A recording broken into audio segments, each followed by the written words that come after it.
This product contains nicotine. Nicotine is an addictive chemical. Tulsa's morning starts with a Pat Campbell Show. The opinions you hear are mine. Nobody tells me what to think. When you tune into this program, you are going to get unique, compelling content you can't get anywhere else. I get paid to give my opinion on radio. I could care less what Rush says. I don't care what Glenn Beck says. That's sort of the sheep mentality. I think for myself. So the idea that I'm just supposed to follow the herd? Wow, you got the wrong guy. Pat Hello? Campbell, only on Talk Radio 1170.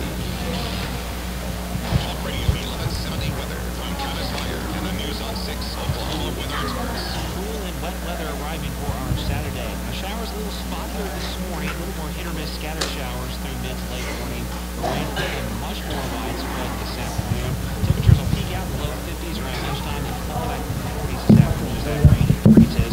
Also turning windy, northeast winds gusting 35 miles per hour. Widespread rain likely this evening and tonight, wrapping up early Sunday. For News on 6, I'm meteorologist Stephen Harris.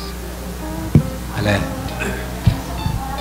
ihon doi to to na sia hau nga ko me na kipan ni mo in tu ni thulu in kon vai ma mo ato pha hilai ponai ve tu ni to pat in kon vai to pat lo dai na khen san na detail na jong ke si mo khen san na detail na ile san sunga pasien na mi ha bol chi le na atel thei rieng bol hi to pan a na to hi lo hi